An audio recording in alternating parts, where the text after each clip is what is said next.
2 spoon போதும் உங்க பிரச்சனைகளை கட்டுப்படுத்த. லயன் டேட் சிரப், தினமும் 2 spoon lion date syrup. Lion date syrup.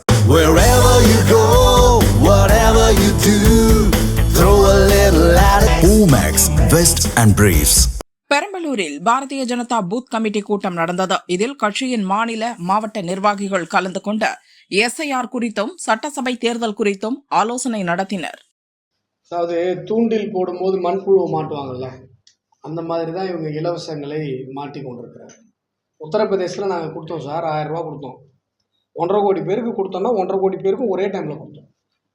வாக்குறுதியில் சொல்லலை, தேர்தல் வாக்குறுதியில் சொல்லலாம். ஆனால் 1.5 கோடி பேர் கொடுத்தோம். இவங்க என்ன பண்ணாங்க, முதல்ல 1 கோடி பேர் கொடுக்குறோம், 2.5 கோடி பேர் கொடுக்குறேன்னு சொல்லிட்டு 1 கோடி பேர் கொடுத்துட்டு மிச்சவங்களாம் தகுதி இல்லைன்னாங்க.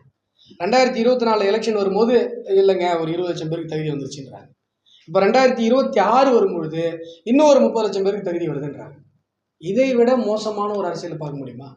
அப்போது நீங்கள் ஓட்டுக்கு பணம் கொடுப்பதற்காகத்தான் இந்த மாதிரியான திட்டங்கள்லாம் பண்ணுறீங்களே ஒழிய மக்களுடைய நன்மைக்காக பண்ணலங்கிறது தானே கேள்வி. இப்போ இவங்க கொடுக்குற மகளிர் உரிமை தொகையிலேயே மத்திய அரசாங்கத்தினுடைய பணம் எவ்வளவு வெள்ளை அறிக்கை விட முடியுமா? முதலமைச்சர் MK ஸ்டாலின் அவர்களை பார்த்து நான் கேட்குறேன், அந்த உரிமை தொகையில் SC STக்கு கொடுக்கப்படுகிற அந்த பணம் என்பது மத்திய அரசு SC STனுடைய வளர்ச்சிக்காக கொடுக்குற நிதியிலேருந்து எடுத்து கொடுக்குறாங்க.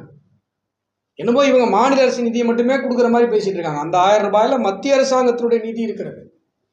நீங்கள் 1000 ரூபா கொடுக்குறாங்கன்னு சொல்கிறீங்க, மத்திய அரசு ஒவ்வொரு மாதமும் 2800 ரூபா கொடுத்துட்டு இருக்கு. மகளிருக்கு மட்டும் இல்லை, ஆண்களுக்கு, வயதானவங்களுக்கு எல்லாரும் கொடுக்குது. 100 நாள் வேலை வாய்ப்பு திட்டம், 336 ரூபாய் கூலி, ஒரு வருஷத்துக்கு 100 நாள் வேலை, 33,600 ரூபாய், மாதத்துக்கு 2,800 ரூபாய் அக்கௌண்ட்டில் கொடுக்குறாரு பாரத பிரதமர் நரேந்திர மோடி. என்னைக்காவது இவங்களை மாதிரி விளம்பரப்படுத்திருக்கோமா? இல்லை எலெக்ஷனுக்கு தூண்டில் புழுவை மாட்டுற மாதிரி அதை கேட்டு நாங்கள் ஓட்டு கேட்டிருக்கோமா? இதுதான் மக்கள் சேவைக்கும் மக்களை எறும்புகளும் புழுக்களுமாக நினைத்து நசுக்குகிற திராவிட மாடலுக்கும் உள்ள வித்தியாசம்.